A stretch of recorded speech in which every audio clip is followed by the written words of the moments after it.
স্বাগতম জনাইছো মই গাঁৱলীয়া বোৱাৰী স্বপ্নাৰ অন্য এটি ব্লগলৈ আশা কৰোঁ আজি আপোনালোকে ব্লগটি চাই ভাল পাব এইটো কাৰণে ভাল পাব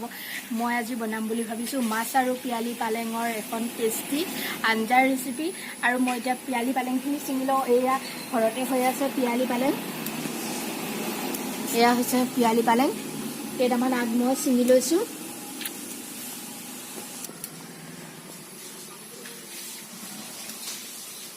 আৰু মই এখিনি পিয়ালি পালেঙৰ আগ চিঙি ললো হৈ যাব আৰু ইয়াৰ লগত হ'ব বিলাহী আৰু মাছৰ এখন টেষ্টি আঞ্জা আৰু এয়া পিয়ালি পালেংখিনি মই এনেদৰে কাটি লৈছো আৰু ডাঙৰ সাইজৰ এনেদৰে বিলাহী দুটা কাটি লৈছো এইখিনি আঞ্জাৰ কাৰণে হ'ব কেৰাহীখন পাতি লৈছো আৰু ইয়াতে অলপ মিঠাতেল দিছো তেলখিনি গৰম ইটা অকমান ৰঙচুৱা হ'ব দিব লাগিব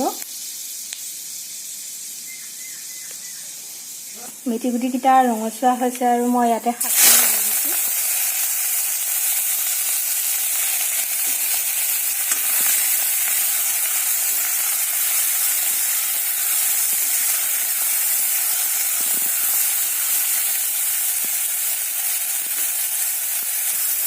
পিয়ালি পালেংখিনি ভালকৈ ভাজি ল'ব লাগিব আৰু এইখিনি ভাজি হৈ গৈছে মই ইয়াতে কাটি লোৱা বিলাহীখিনি দি দিছো এইখিনি ভালকৈ ভাজি ল'ব লাগিব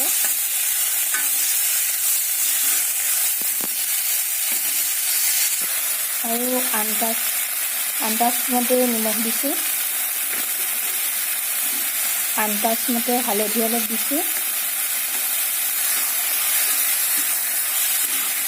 ভালকৈ ভাজিব লাগিব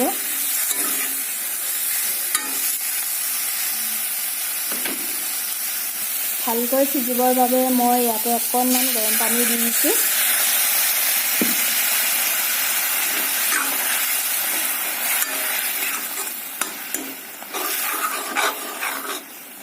বহুত ধুনীয়া লাগে এই আঞ্জাখন খাবলৈ এইখিনি ধুনীয়াকৈ ভাজি হৈ গৈছে আৰু সিজি গৈছে বিলাহীখিনি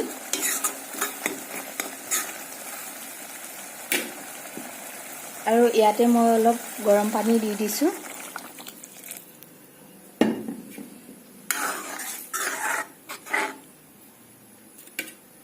আঞ্জাখন উতল আহিছে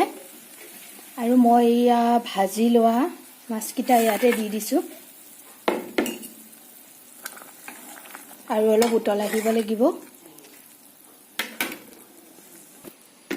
মোৰ পিয়ালি পালেং বিলাহী আৰু মাছৰ আঞ্জা এয়া হৈ গ'ল ধুনীয়া এটা কালাৰ হৈছে আঞ্জাখনৰ আৰু মোৰ ভাত খাজ ৰেডি হৈ গৈছে এয়া হৈছে পিয়ালি পালেং বিলাহী মাছৰ আঞ্জা এয়া হৈছে বেঙেনা আলু ভাজি কলডিল মাছৰ ভাজি নেমু পিয়াজ আৰু অলপমান ভাত খাজ ৰেডি হৈ গৈছে